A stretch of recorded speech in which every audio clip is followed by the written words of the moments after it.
साईं राम।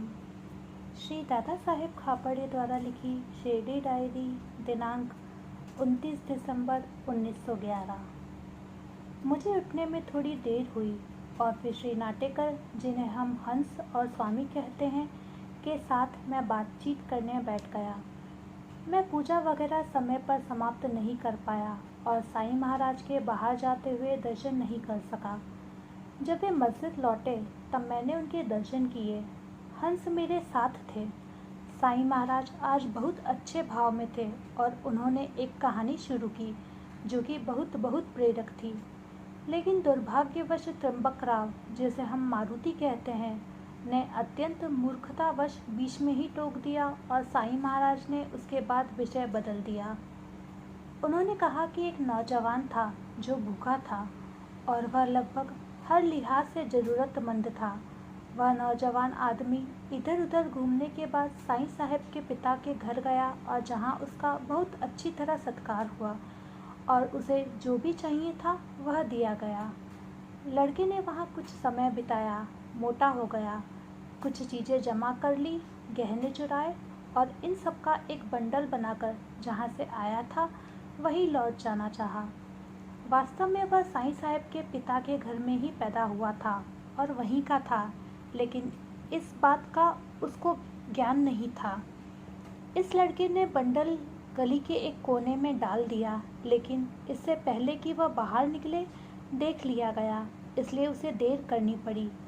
इस बीच में चोर उसके बंडल से गहने लेके गए। ठीक निकलने से पहले उसने उन्हें गायब पाया, इसलिए वह घर में ही रुक गया और कुछ और गहने इकट्ठे किए और फिर चल पड़ा। लेकिन रास्ते में लोगों ने उसे उन चीज़ों को चुराने के संदेह में कैद कर लिया। इस मोड़ पर आकर कहानी का विषय बदल गया और वह अचानक ही रुक गई। मध्याह्न आरती के लौटने के बाद मैंने हंस से मेरे साथ भोजन लेने का आग्रह किया और उसने मेरा निमंत्रण स्वीकार कर लिया। वह सीधा साधा बहुत ही भला आदमी है और खाना खाने के बाद उसने हमें हिमालय में अपने भ्रमण के बारे में बताया। वह किस तरह मानसरोवर पहुंचा, किस तरह उसने वहां एक उपनिषद का गायन सुना, किस तरह वह पद चिन्हों के पीछे गया, किस तरह वह एक गुफा में पहुंचा, एक महात्मा को देखा, किस तरह उस महात्मा ने उसी दिन बम्बई में हुई तिलक की सजा के बारे में बात की, किस तरह उस महात्मा ने उसे अपने भाई से मिलवाया, किस तरह आखिरकार वह अपने गुरु से मिला और कृतार्थ हुआ।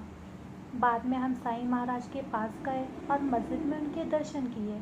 उन्होंने आज दोपहर में मेरे पास संदेश भेजा कि मुझे यहाँ और 2 महीने रुकना पड़ेगा। दोपहर में उन्होंने अपने संदेश की पुष्टि की और फिर कहा कि उनकी उदी में महत्व आध्यात्मिक गुण हैं। उन्होंने मेरी पत्नी से कहा कि गवर्नर एक सरकारी नौकर के साथ आया और साईं महाराज की उससे अनबन हुई और उसे उन्होंने बाहर निकाल दिया और आखिरकार गवर्नर के साथ समझौता कर लिया। भाषा अत्यंत संकेतात्मक है, इसलिए उसकी व्याख्या करना कठिन है। शाम को हम शेष आरती में उपस्थित हुए और उसके बाद भीष्म के भजन और दीक्षित की रामायण हुई। आज का दिन समाप्त। दिनांक 29 दिसंबर 1911। ओम साईं राम।